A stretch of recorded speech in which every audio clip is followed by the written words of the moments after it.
what you went to see, Gran Turismo. I Gran did. Turismo has its own like weird release strategy. So we were talking about it before the show. Like, what is going on with Gran Turismo? Okay, so Gran Turismo was originally supposed to open August 11th and then got shifted opening weekend to the 25th.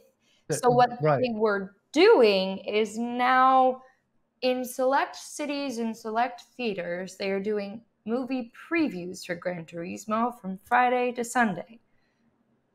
2 weeks in a row. Like they're doing it this past weekend, they're doing it next weekend, but then the movie doesn't actually fully release until the week But after. I don't get it. It's Like it's they released a statement and this, they were like, "This is what we're doing. It'll act as a what do they call it? A kickstand it starter." like like a word of mouth. Like the statement from Sony said, the stars can't promote the film, but the audience can. So I think their goal ultimately here is to use word of mouth from You the know, audience as a look, means to I promote the feel movie. like that would maybe have more kick if Barbie wasn't everything everybody was talking about. Exactly. Well, Like it yeah, doesn't make yeah. sense.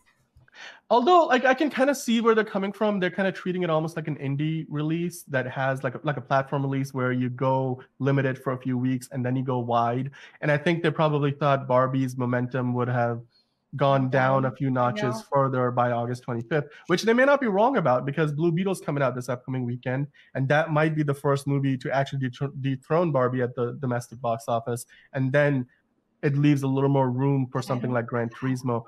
But like you said, this movie's audience probably to start out was fairly narrow as is. Yeah. So you went to see it, and were Look, there a lot of people in the okay, theater? so my preview that I went to was pretty full. The theater was pretty packed. I loved it. The audience loved it. You can tell an audience loves it when they are cheering and oohing and awing in the movie. And it's based off of a true story. All of the things that happened in the movie happened in real life. There's some really crazy, crazy stunt driving. Actually, the real life character, I forget his name, Jan Yeah, Marbellaro. I sorry guys. I was like, yeah, the movie is based around him. He actually does all of his own stunt driving in the movie, which is nice. super cool. I did not know Um, that. yeah, I mean, super, super, super Yeah. crazy, super awesome. We've got the guy from Wheel of Time, actually, who was in this movie playing uh, one of like the villains. He drives for a another company that is like one of the Like contestants one of for the the races. Yeah. for Formula One, Let right? me pull Yeah. up some names really quick because I am drawing a I blank mean, you on obviously this. have Orlando Bloom and David Harbour in this. They were probably So the I don't even biggest want to talk stars. about them yet, just because David Harbour saved the day. I could not care less that Orlando Bloom was in this movie. I feel like he actually took away from this movie. The movie started off so slow, and then it became incredible. Incredible. It was such a good movie. By the end of it, I was just like, wow. Orlando Bloom was not a part of that feeling at all. I mean, Actually, what do I you feel think like about the the less he direction? talked, less he did, the better the movie got. So, do you think that was down to just the way the role was written? Do you think that was the directing, like Neil Blomkamp, like who directed District 9, Elysium, Chappie, which are all movies that like people have varying opinions on. I actually am a big fan of him, but like this is the first time he's done something like this, and as a director, his portfolio is limited, but his work tends to have a very particular signature No, directing you know style. what? The movie was great. There was something about Orlando Bloom's performance that was like, Didn't fit yeah, the it was just kind of out of place. Like maybe that was based off of the character he was playing. He was playing Danny Moore in the movie, who is the marketing manager for Nissan. There are also some weird. He pronounces Nissan like three different ways in the movie. He pronounces really it, yeah. In like one of the first well. ways he pronounces it, he calls it Nissan, and then Nisa, he oh, and then he settles into Neeson.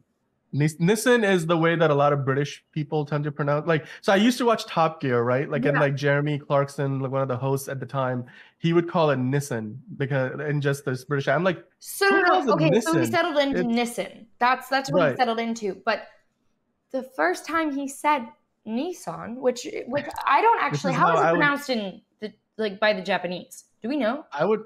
I would probably say Nissan, right? That's. I'm pretty Nissan. sure that's how they pronounce it. Yeah, So he pronounced it like Nissan, like the very first time, and that then might have been his so Australian accent. yeah, it was very weird. It was very strange. Like I was just like, oh, Yeah. okay. And then there were a lot of things about this movie that I kind of like. My head picked up at the inconsistency. I was like, what? Most people might not notice that, but I always notice those things. Also, okay, so he's playing Jan Mardenborough. I'm so sorry for my complete lack of like. I was like, what was that man's name? So it's based off of a true story, as I said. I think Archie Madekwe, I think that's how you pronounce his name. Wait, yeah, he was in that Apple TV Plus show with Jason Momoa called C. That's where I first saw him. He plays like Jason Momoa's son in that He's show. a cutie. He does a great job. Yeah. I think he does an awesome job. I also the graphics in the movie are super cool because there are a couple times where they really show spoiler alert. Sorry guys. They show him physically focusing on the racetrack and sort of like recentering himself by way of literally breaking apart the car into every single piece and bringing it, like expanding it out and then bringing it back in as like an electrical car as if he's playing the game. It was like probably the coolest sequence I have ever seen. It was literally because you know exactly what it's supposed to mean. No words were needed. Like it was probably the coolest sequence I think I've ever seen in any movie, especially how they did it.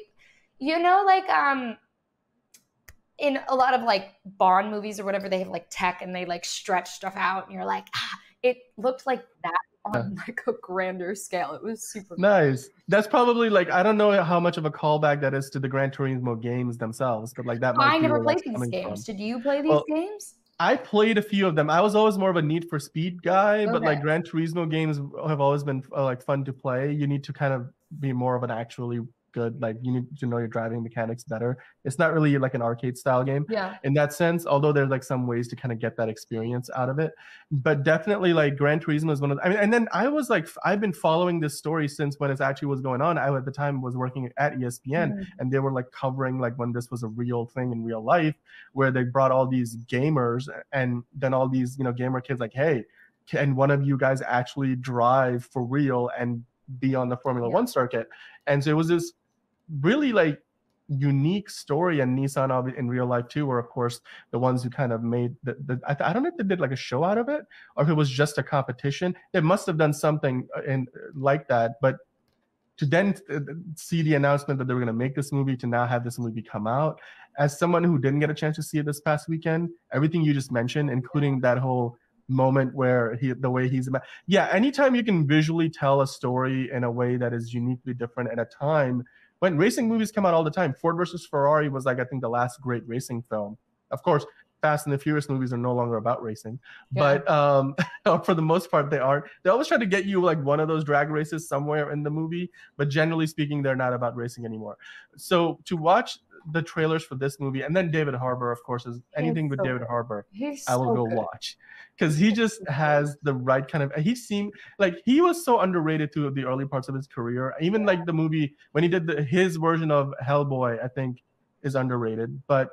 Okay, so remember when I brought up Hellboy? Because I really just had no idea. So he played Hellboy?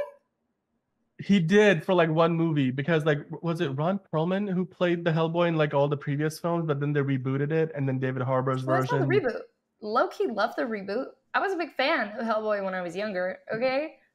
Well, he played the newest iteration. It didn't do very well though. It's fine.